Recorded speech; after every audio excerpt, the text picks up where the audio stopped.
Hey everyone, welcome to this very special masterclass and interview with the one and only Eric Marienthal. I'm so pumped to have Eric here. Eric is a Grammy-winning saxophonist who's played with absolute legends like Chick Corea, Jeff Lorber, Gordon Goodwin, and so many more, and today he's sharing some of his serious wisdom with all of us. If you're new here, welcome to the Next Level Sax community. This is where we're all about leveling up our saxophone abilities with practical tools, inspiring lessons, and a community that truly supports each other on the journey. If you're serious about taking your playing to the next level, make sure you click the link in the description below to become a member.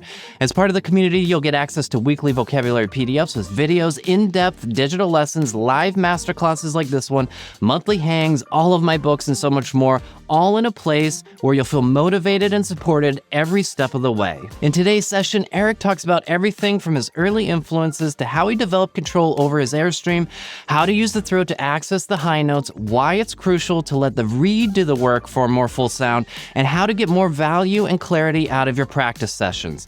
He's also shares some incredible lessons he learned from Chick Corea and other greats he's worked with. It's packed with practice gold. And don't miss this, I've dropped a free PDF like many of my videos in the comments below. This one with my favorite technique exercise. I literally do this every day and it's been a total game changer for me. Grab it and give it a shot. All right, let's get into it. Here's my conversation and masterclass with the one and only Eric Marienthal. Hey, Eric. Wow. Hey, Jeff. Thank you very much. Oh, well, thank you for being here. I have to confess that the first time I heard you was when I was in high school, freshman in high school, and the band director, I was second alto, and the band director passed out Sister Sadie, the GRP All-Star Big Band arrangement. And we would listen to the recording. Now, I didn't have the solo part, but I was blown away, and I just started grabbing as many recordings as I could. And I think not too long after that, Walking Tall came out.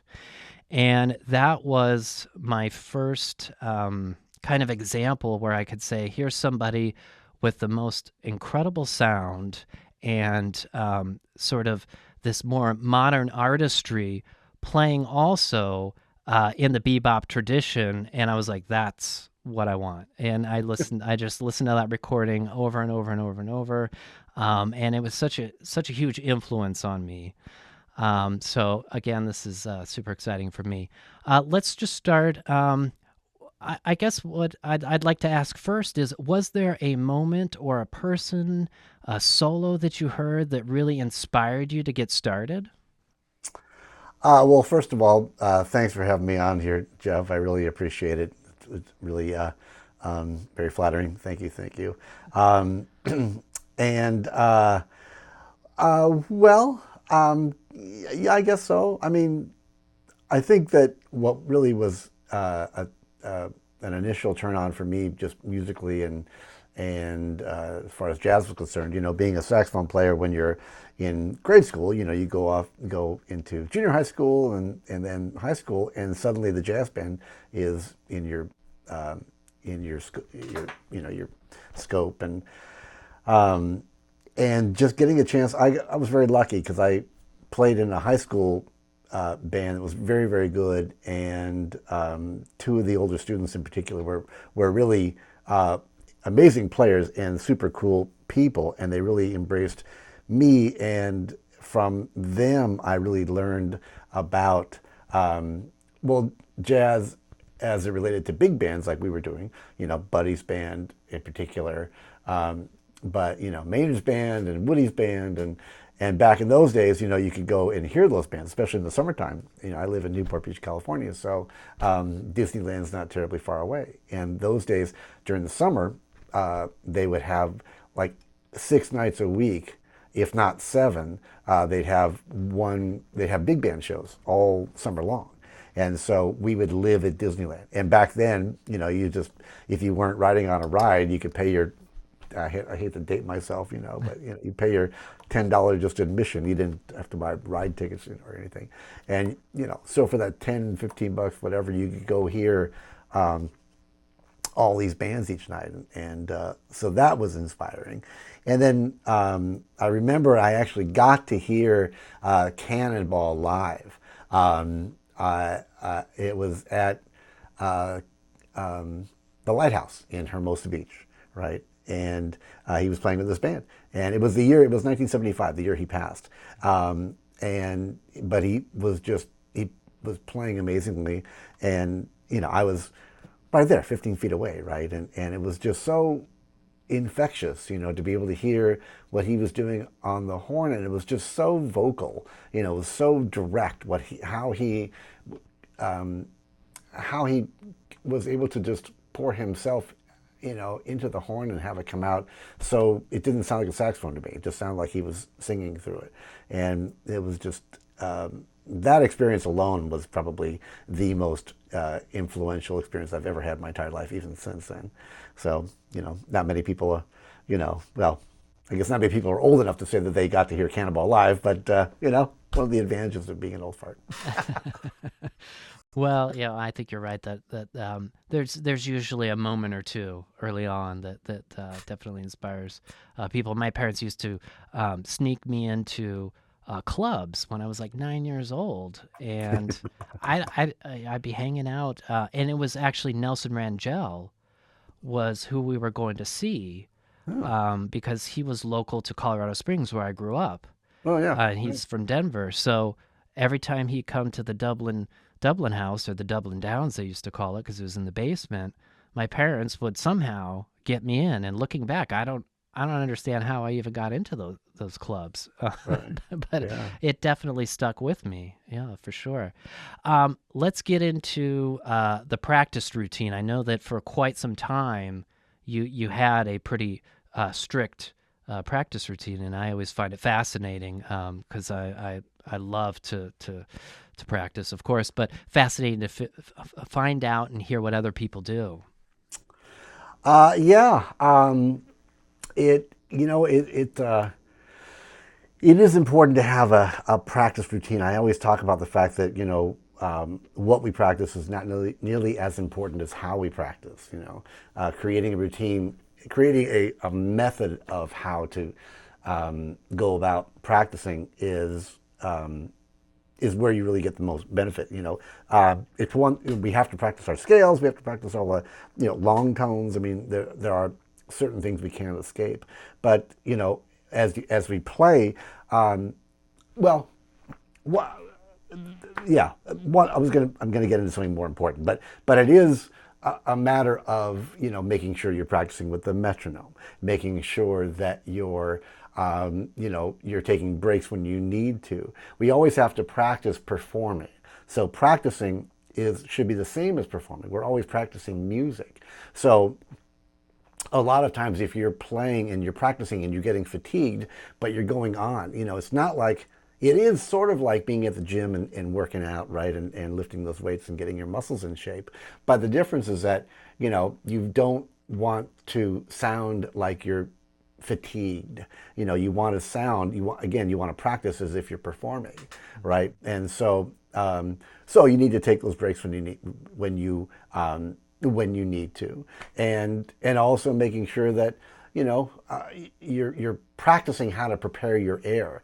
In other words, making sure that when you're taking a breath, that you're not only taking a solid breath before you start playing, but allow the breath to expand your lungs fully. You can finish your breath, and even when you finish taking in air, your lungs are still expanding for a split second.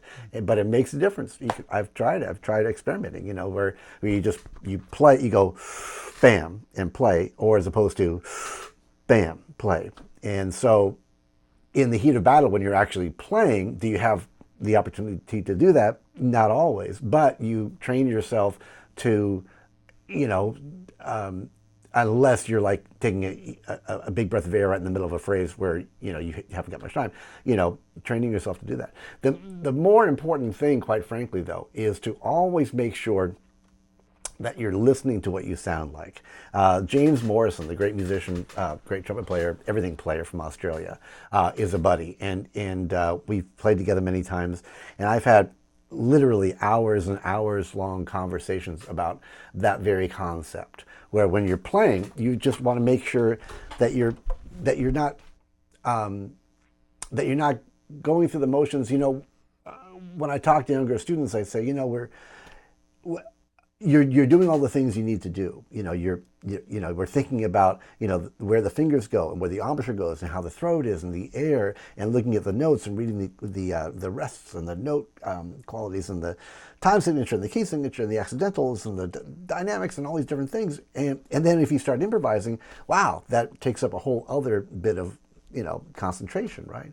So you're doing all these things and you put them together and then you just do it. And so the problem is a lot of times you're doing all those things correctly, but you still don't sound good. Why is it that we don't sound good? The reason is because we're not really paying attention to the end result. It should be, the whole process should be that in reverse, where if you just listen to what you're sounding like, then you're really your body's going to say, oh, well, my ear wasn't prepared correctly. And then your mind just tells your body automatically to do what it needs to do to sound good.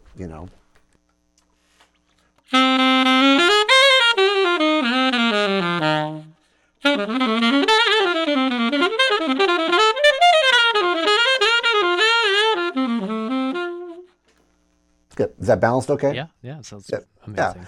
So if you're improvising something, or you're as you play, you're articulating, what's determining how loud a part of a phrase should be, or where to articulate, or where to end, where to begin, what to play. Your musical sensibility, should determine all those things. But if you're not really paying attention, you're not really concentrating on exactly what you're sounding like, then, let me put it in a positive. If you do think about and really concentrate fully on what is coming out of your horn, then you're always going to sound good. A silly, crass way to say it is just don't allow yourself to suck. I mean, it's silly, but it's true. Always make sure you sound good. Never allow yourself not to sound good.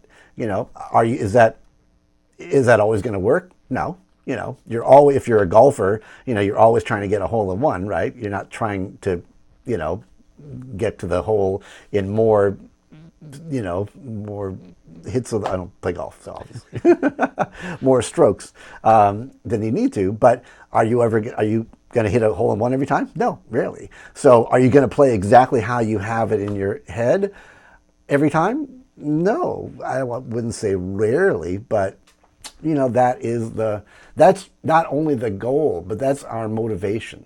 That's the motivation for me to get up in the morning and practice and feel comfortable. Our playing is always best when we don't have to think about it, when we don't have to think about the mechanics of it, I should say. If the less you have to worry about the mechanics or the read or the fact that you aren't, sufficiently warmed up, the more you can concentrate on just the music that you're making. Yeah, I love that. I feel like recording yourself and then listening back and saying, is that something that I would pay to listen to? It really helps me, and of course it's very humbling. But I find that then exactly like what you're saying, then you work your way backwards. Okay, well, why did that not work, or why does that sound not ideal, and what do I need to do then, of course, to fix that and get it a little bit better? And then I just sit there and I just record the same thing over and over and over, and for an hour maybe, and then see if I've made some improvement. But it always, or one thing that I'm just thinking here is that I imagine, though, that recording yourself, even when I was really young, was not a common thing.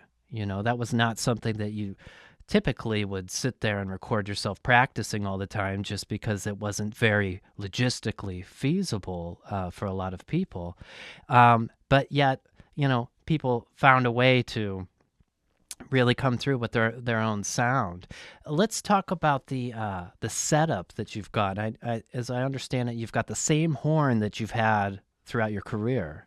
Ta-da! Yeah, I've got the same horn that I bought when I was in high school.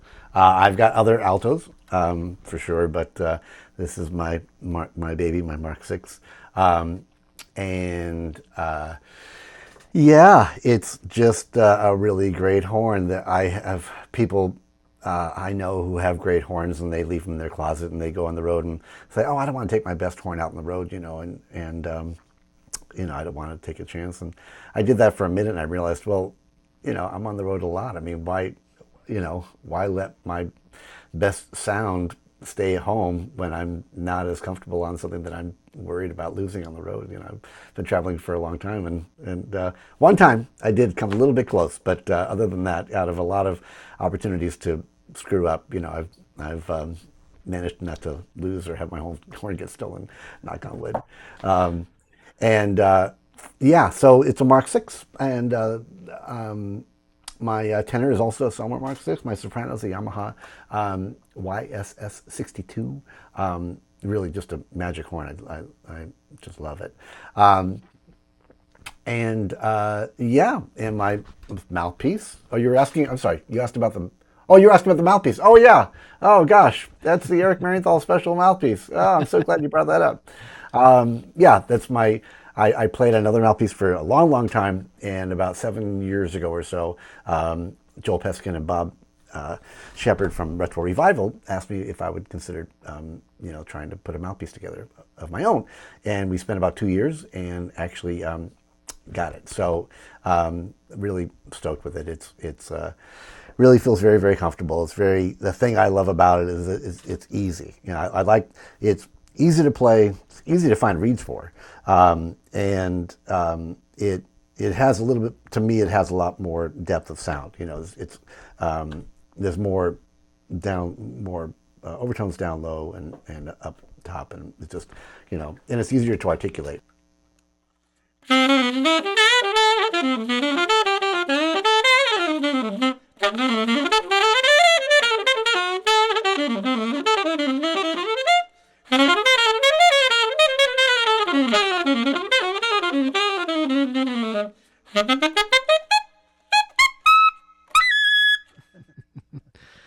Those ones will come out too. Amazing. I've always been curious as what is that process like when you're asked to produce a piece of gear like a saxophone or a mouthpiece, and often we hear that it takes quite some time. So you get a model that they've sent to you or several models, and then you try them out, and then you have to put into words what it is that you would try and do differently or what you're trying to recreate. Is that correct?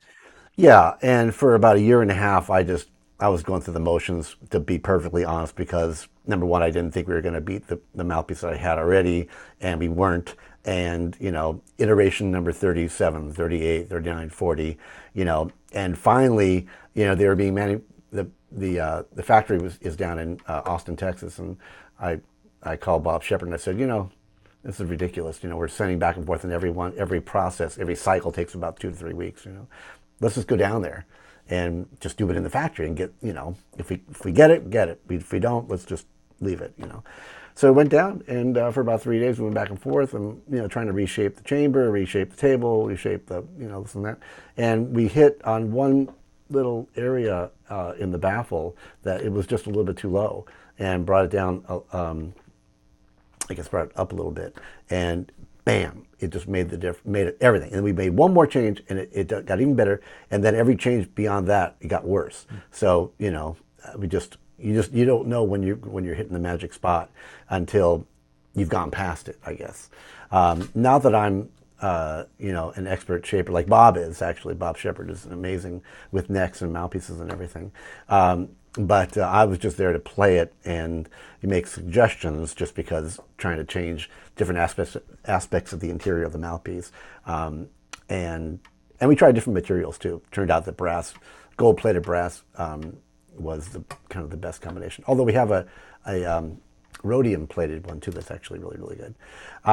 But yeah, it's just the thing about playing the reason why we practice like we do is to make playing easier. When I have a student through Artistworks that is just struggling, and to a player who doesn't realize that you don't have to work so hard, you don't realize that you don't have to work so hard. I mean, and so these poor students are turning bright red and not having any fun, and when we play, we want to make sure that we're easily able to go from one note to the next. Playing is just simply that, being able to go from one note to the next the way you want to, right? And so, yeah, you can put a softer reed on, and that makes somewhat of a difference and all that. It has to be easy, but it also has to sound the way you want it to sound, I guess, is another issue. But so I realized that I was working really, really hard, and now I can play much more easily and with, in my opinion, a better sound, and so that's that. Other things that I'm doing. Bob suggested that I put this on my neck. All this is just a piece of metallic duct tape, I guess, and people have asked me that because I put it on at his house and it made a difference. It's kind of one of those weird little, is it a placebo? It's not. I've tried. I actually took little pieces on a gig with the Fat Band, and I gave everybody a piece, and everybody, not everybody was willing to have like this piece of tape on their neck, but I think Brian still has his. I think Sal still has his. And it makes a difference in the screws, and this little piece of lyre, little piece of metal in here, just adds to the metal in the collar, and that makes a difference, So, what can I say? I mean, all these the smallest little things make such a difference.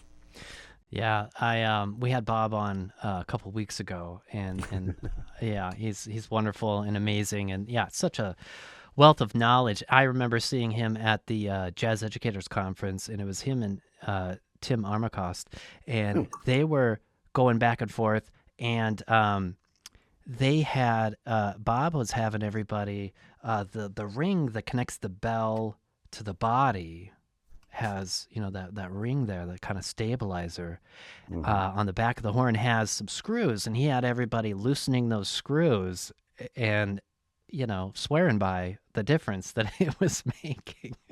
Then your bell falls off, and then what are you going to do? It was really because I think it's not really a functional. I think it's just there for support, so it doesn't, like when you hit something, it doesn't bend or something like that. It's not the actual bell keeping it on there, but yeah. A whole bunch of really interesting stuff. Yeah, I saw that silver thing, and I was like, is it a silver neck that's just been worn? It's a little hard to tell. That's amazing. Good conversation piece. Yeah. Was there well, actually, before I ask my next question, tell me about Artistworks, because that's a really, really incredible program that you've got going there. Yeah, thank you very, very much. Yeah, Artistworks.com is a teaching platform, and there are 30, 40 maybe schools now, Artistworks.com, and I am the saxophone instructor, and you are able, in the school, I spent about a year putting my curriculum together, and all the, you go up to their studio, and I spent about a week filming, I think about 200 lessons, and so there's a series of lessons that are made for basic students, and then intermediate students, advanced students, and there are a lot of all kinds of different tracks to play with and PDFs to play with. Every lesson has a PDF to use, to read, and like I said, different tracks. And so the student can work on whatever they want to, and you're able to film a video of yourself. You post the video on the site, and I see it and check it out, and then I film a response, and then my response gets posted on the site as well. So it goes directly to them, but also on the site. And it's just a great. I don't teach one-on-one lessons anymore because it's just so great to. It's great to do it this way, because you can really, as a teacher, you can really watch and listen to what a student is doing.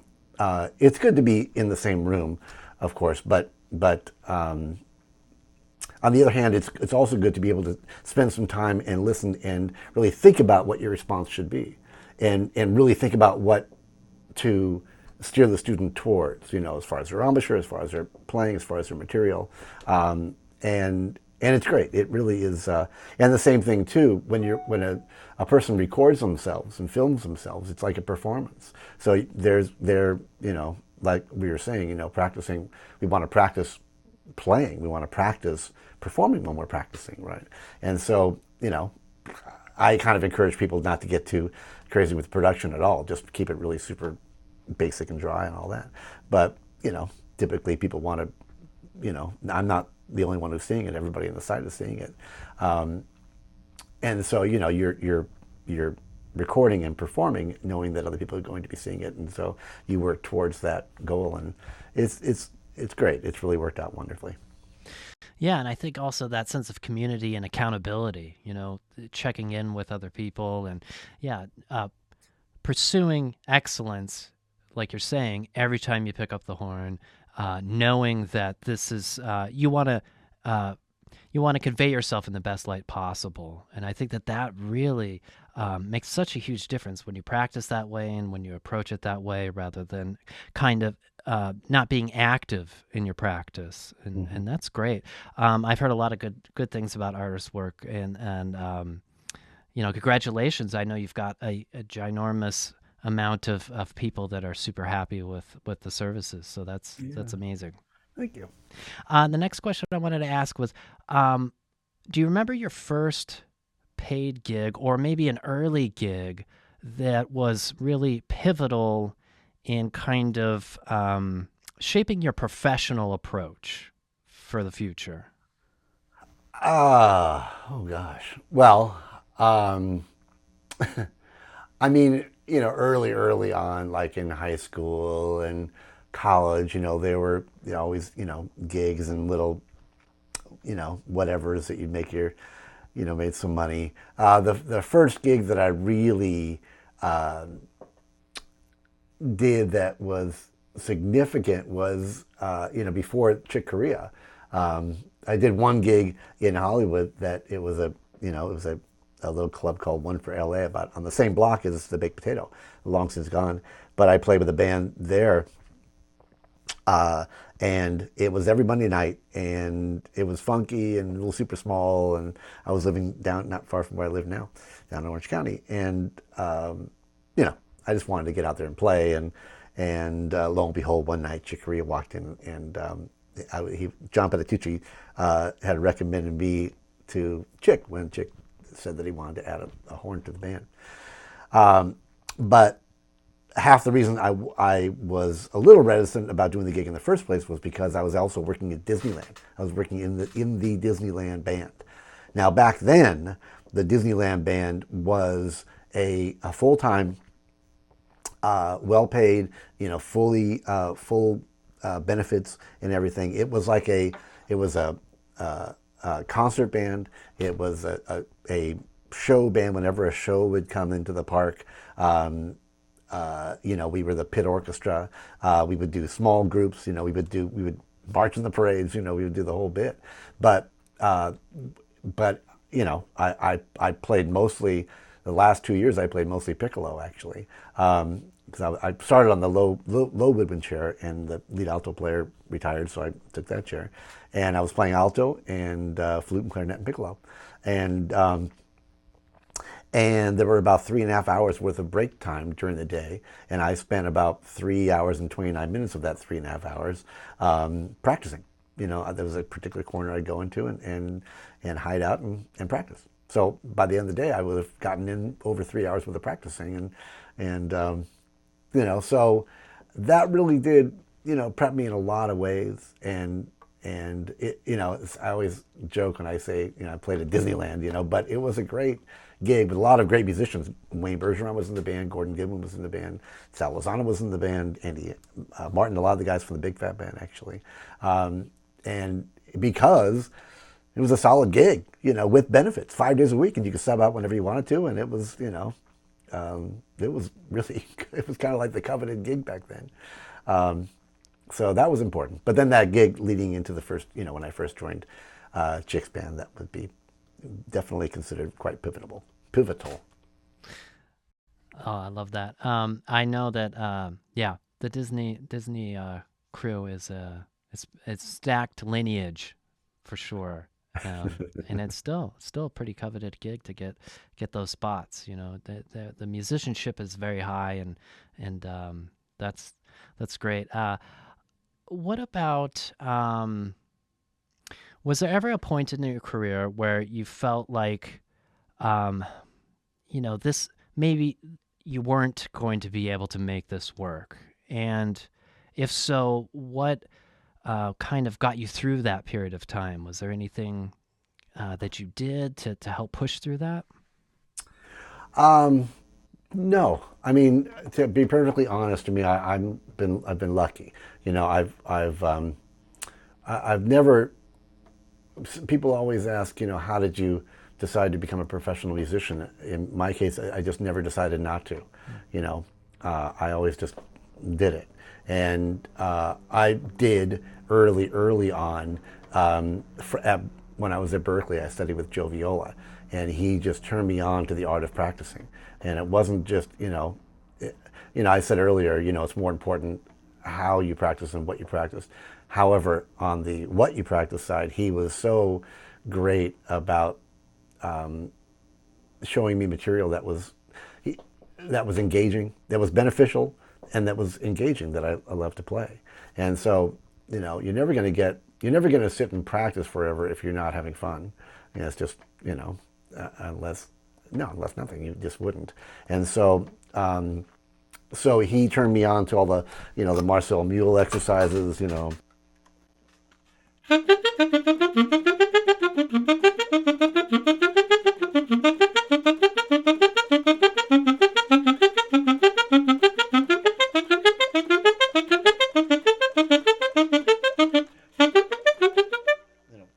all these different things that they go on and on and on. But they were all, very, very melodic and challenging. And I would do 3 books back to back every single day. It would take about 8-9 hours.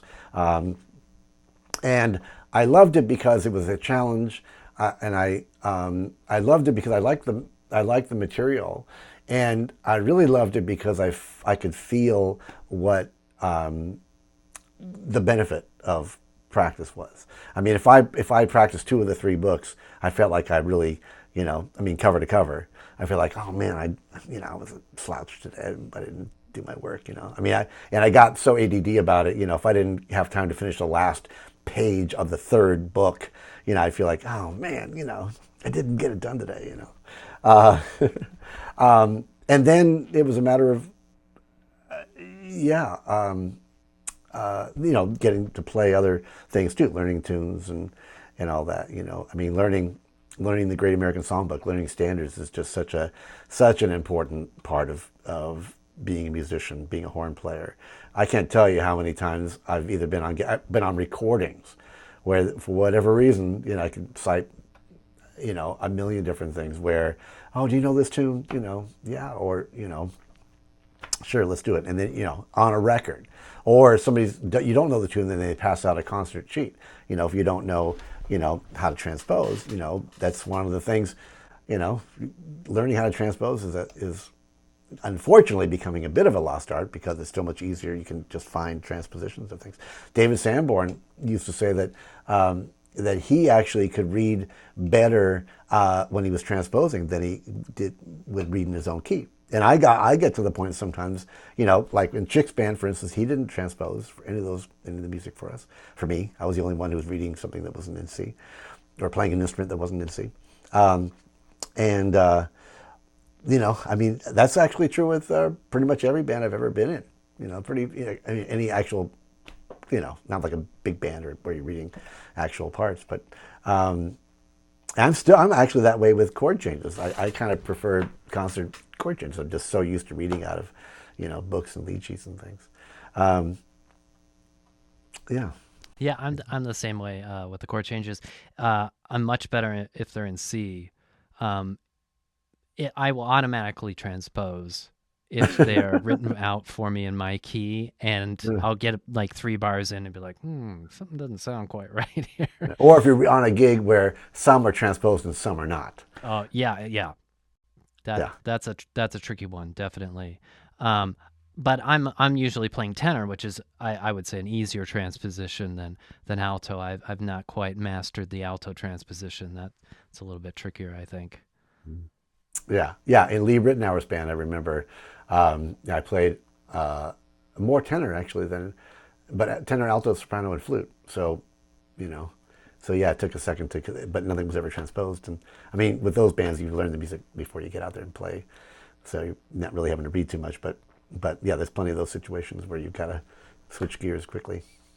Yeah, I want to say the probably one of the first times I ever met you in person was at the Musicians Union, and I was just I always get there really early for these reading bands, that we just get together and read new charts, big band.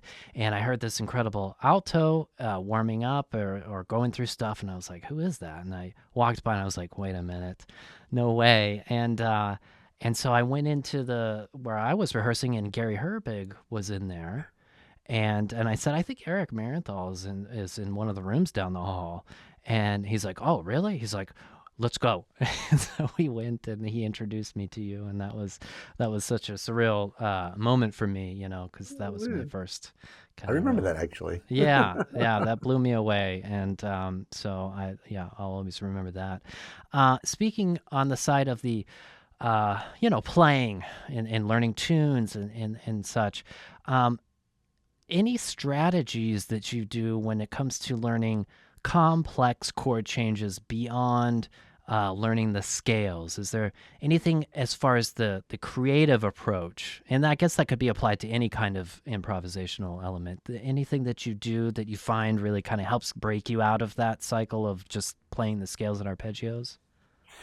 No, I mean, that's where we start. Right. You start with the building blocks of a chord. And um, so often knowing the components of a chord gets you part of the way, but what is it that takes you further? Because just like when you're playing a non-complex chord, it's a dominant chord, or just an altered dominant chord. You can play different notes that aren't in the actual chord. Of course, you can play flat nines, sharp 11s, and flat 13s and things, and different. You can play melodic minor scale a half step above the root of the chord and think in those terms. But then it's such an interesting question, because then it becomes like, well, what sounds good to you? A very non-technical way of thinking about it is, well, if you play strongly, if you play something definitely, it 9 times out of 10, why is it that when you play in a particular key that if you play notes that are just completely wrong, why do sometimes they sound right? If you play a half step above the root of the chord, or a whole step above the root of the chord, or a whole step below the root of the chord, and some why is it that, well, that sounded really cool, If you play it weakly, he's made a mistake, that's got to be wrong. So being definite with what you put across makes a big difference.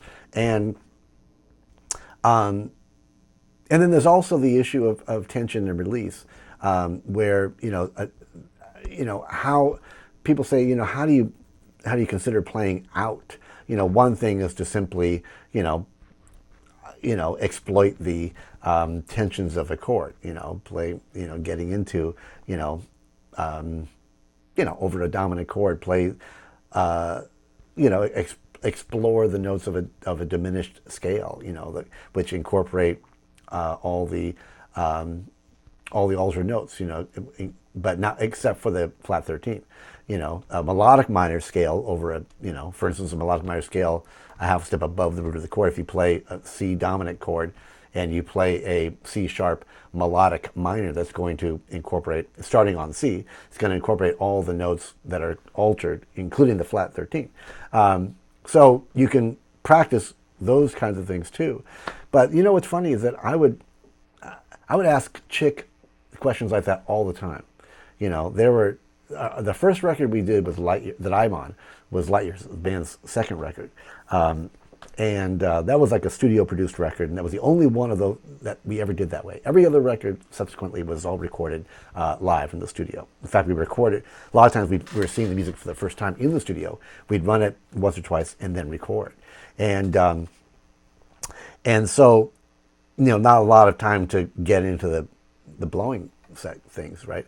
And I go up to Chick and I say, hey, Chick, this one solo is pretty tricky. What would you suggest over this one part? And he'd say, okay, just, you can try this or try that. And he'd play different things. Or you can try to leave space, And my joking answer would be like, well, great, man, but what do I do between the spaces? What do I do when I'm actually playing? And so very quickly I realized that, Chick had unbelievable knowledge, but he didn't really think of it that way. Yeah, he knew that, the sharp 9 of a C dominant chord was an E flat, but he would really just sort of hear it, and he had it in his head, and he just tried it so many times, and he had this amazing talent, needless to say, but he also just, would hear what a melody should be. And so again, we want to start with the theory side, but we also want to do, that's another reason why practicing is so important. Practicing just means playing. Brian Scanlon, the great jazz tenor player in the Fat Band, a lot of times he'll tell students, just play, whatever, just put the thing in your mouth and blow, just go.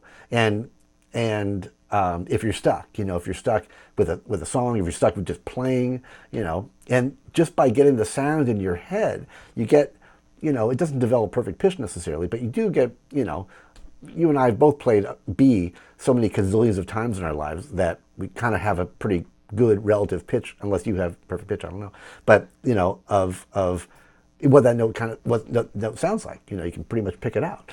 And so by playing a lot, you develop unless, again, you have perfect pitch, you develop your relative pitch to the point where it's almost as good as as somebody with perfect pitch, But just being confident, that's another thing too, when you play, just thinking about what you're about to play before you do it.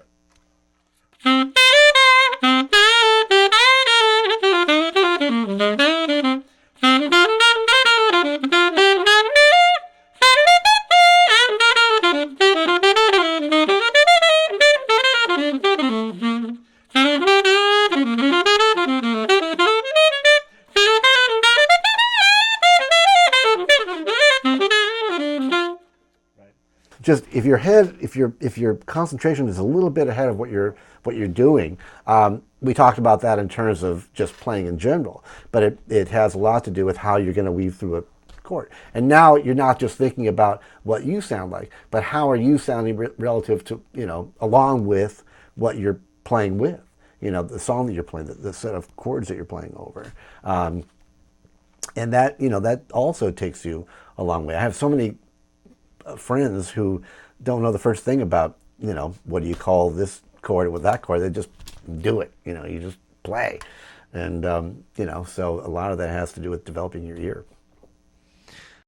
Yeah, so true. And I think isolating a sound, like you're saying, you find a sound that maybe you're not less comfortable with at first. Yeah. And isolate it. I like to put a play along on for an hour on one chord. And I've played everything I know in 10 seconds. And then it's like, okay, now I got to figure out what can I create out of this thing, and really get inside it and approach that unfamiliar sound in the same way I would a familiar sound in terms of how I would practice scale patterns and things like that, just to get more familiar with it. Yeah. And you're talking, you mentioned the word sound so often. Our sound carries us so far. There's nothing more important in our playing than our sound. There are a lot of great players out there whose playing I appreciate, but I have a hard time listening to the record more than once because the sound isn't as good. Conversely, Dexter Gordon's sound, Stan Getz's sound, you name it. There's so many great players whose sounds were just so just captivating, And so for all of us, as long as interestingly, we all start with a great sound. We have to make sure that we don't do things to mess it up, to mask it, with it making sure that our embouchure is not screwing us up, or our throat, or our diaphragm.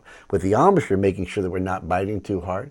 If you're biting too hard, the vibration of the reed is where the sound comes from, right? So the more, we have to use some embouchure to set the reed up, but the more we press with either teeth up top or our embouchure down below, we're limiting the vibration with the more pressure. So the less vibration, the more pinched the sound actually is.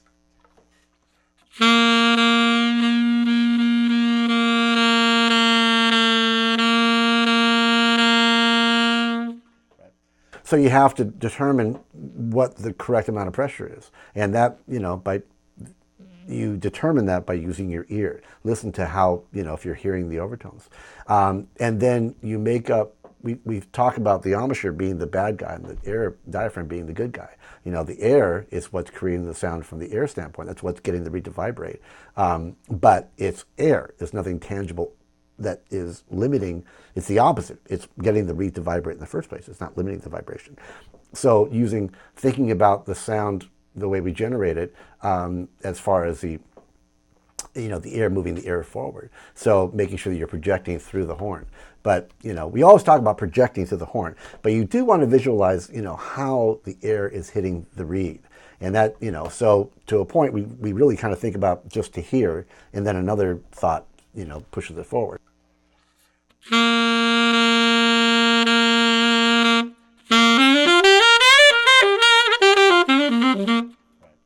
So making sure that the air is moving forward, and then at the same time making sure that we're proactive with our sound and our playing, rather than being reactive. Being reactive means you start like this. Right. So I reacted to the fact that I sounded like crap at the beginning. And so, what was I doing? I was using too much pressure here. My tongue wasn't set up correctly. My ear wasn't set up correctly. My throat wasn't set up correctly. So be proactive with all that preparation. And okay, so, the tongue is your brake pedal, the air is your gas pedal, and you're your dragster at the starting gate, and the tree is going down, you hit the green light. Before it hits green, you're revving up your engine, which is the air, and you've got the tongue on the reed, which is, hitting the brake. And then as soon as you release the reed with the tongue, the sound comes out immediately.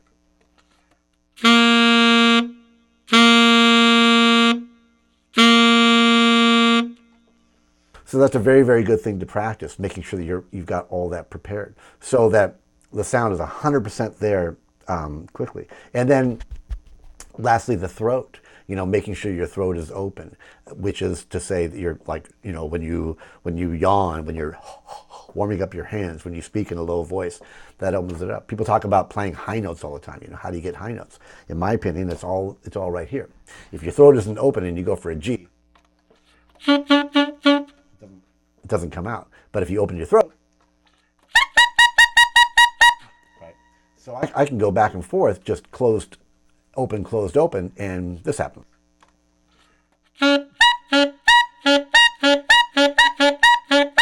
Just saying e ah, having that happen. So when you open it up, suddenly now your air is your air flow is way more, conducive to allowing that, you've got a bigger flow of air, and not only are you able to hit those notes, but they're coming out much more solid, much more full.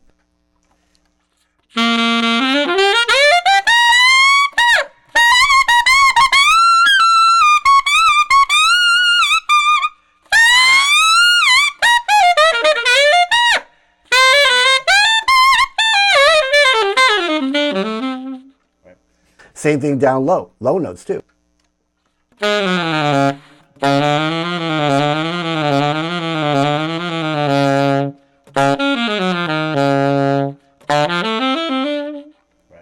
If your throat isn't set up, isn't open, then those low notes are going to sound blatty and oftentimes inconsistent as far as they're coming out the way you want them to. I love that. And that was one thing that I was going to ask about is if you use like a vocable syllable, when you're playing, or if it's something that you're not necessarily aware of. But it sounds like, especially in the extremes of the register, that plays a role, in at least in some form when you're playing.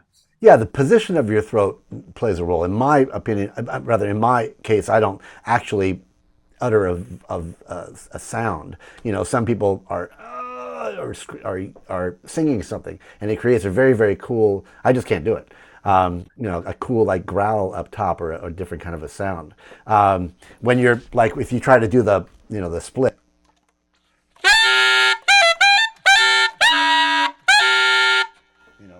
That's just a matter of putting a little bit more pressure on the heart of the reed, blowing a little extra hard, and putting a bit more pressure. It sets up the reed so that the tip is coming up a little bit, but the center of the reed is coming up a little bit more, and it allows for that split tone. And then I think when you're playing aggressively, you get more of an aggressive tone naturally. You get that sort of growl. You can literally let some air escape out of the side of your mouth,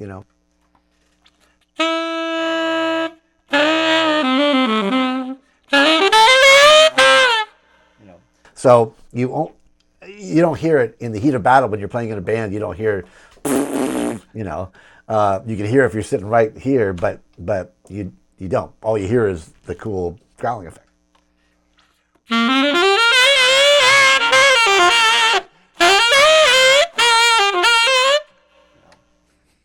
That kind of thing. So, yeah. That reminded me. I got the tips and tricks video and booklet, and I remember you talking about the letting the air out of the side of the mouth, and I spent weeks and weeks working on that.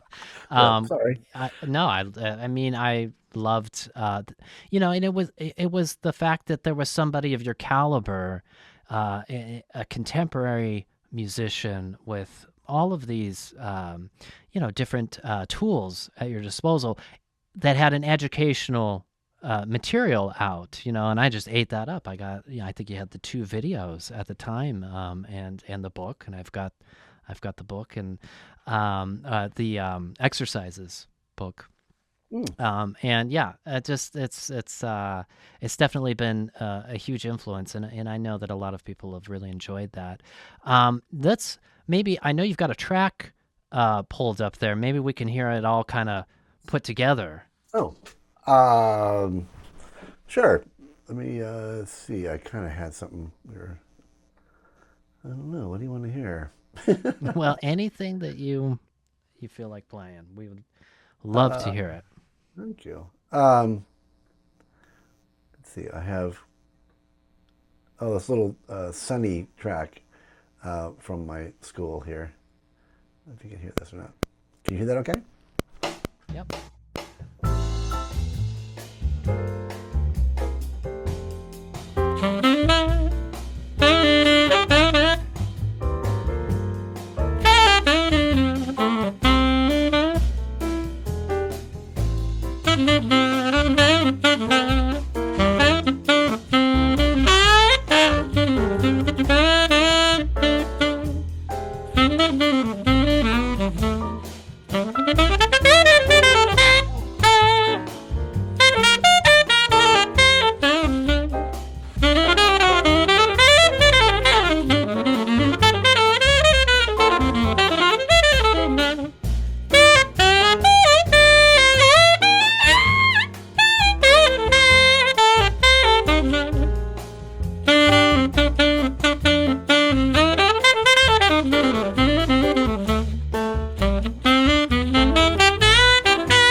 Okay, I think we've got just a couple more minutes. I am going to let's do like a little lightning round here.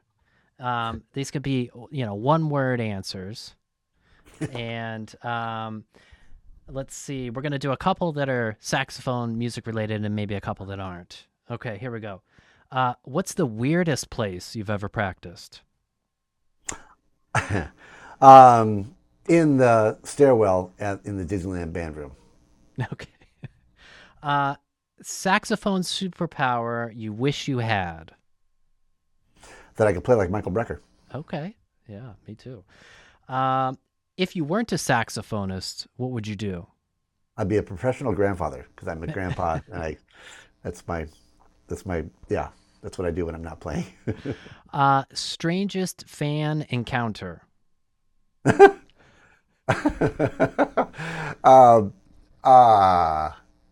I've had some interesting ones in autograph lines where people wanted me to sign particular interesting body parts that I would probably want to keep my wife from finding out about.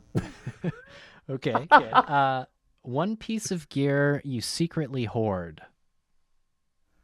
Well, reeds and ligatures. I've got a whole bunch of ligatures. I got about 100 ligatures, and I have enough reeds to start a major wildfire. Yeah. Okay, and then this could be maybe the same answer. What's always in your sax besides your horn? What's Like always your on sax my sax? case. Oh, well, my AirPod. I mean, the little tracker, and reeds for sure. Okay. Your guilty pleasure music that's not jazz. Opera. I've been trying to get more into the opera stuff and go into LA Opera. I went to several shows last year. Cool. Yeah. One food that you must have after the gig. Pizza. Okay.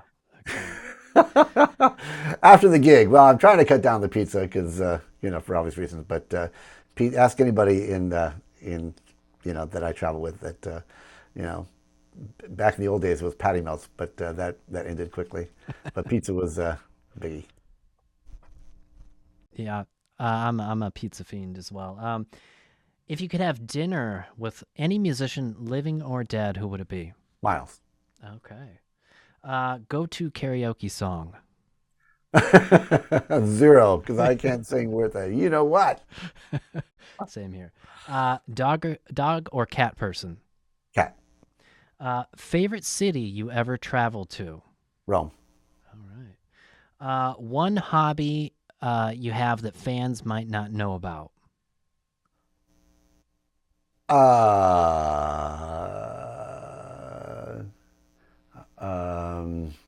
Hobby. I'm not much of a hobbyist. I cook. I'm a cooker. I'm a cooker. Well, that makes one of us. I'm a cooker. I go in the kitchen and I go cooker. Yes. Last one here. One app you can't live without. My metronome, man. My metronome. Any saxophone player who doesn't say that, man, you are. Come on, right there. Excellent. Love it. All right, Eric. This has been a privilege, and honestly, one of the most surreal moments for me. Again, it's been a real pleasure, and you're just such an inspiration for so many people and so many genres, and really out there doing it, and that's getting harder to find. And so I really appreciate you being here. Oh, thank you very, very much, Jeff. I really appreciate it, man. Thank you for having me, and hopefully we'll see each other either at the Musicians Union again or somewhere. Yeah, hopefully even on a cooler gig. than that. Somewhere even cooler than the Musicians Union. Hard to believe there is such a place, but Yeah, who would think? All right, Eric, thank you so much, and until next time, Happy practicing. What an incredible session with Eric Marienthal. I hope you got out of this as much as I did. So many gems in there, from airstream control to tone tips to deep insights from his time with legends like Chick Corea. If you picked up even one thing that you're going to apply in your practice room, that's a win. If you're not already a member of the Next Level Sax community, now is the perfect time to jump in. We've got an amazing group of players who are committed to getting better, supporting each other, and staying inspired. Just click the link in the description to learn more and sign up. And don't forget that I dropped that technique exercise PDF in the comments below. Grab it, try it out, let me know what works for you. Seriously, this one has been a game changer for me. Thanks so much for watching, and I'll see you in the next video. Until then, keep practicing, keep pushing, and keep playing at the next level.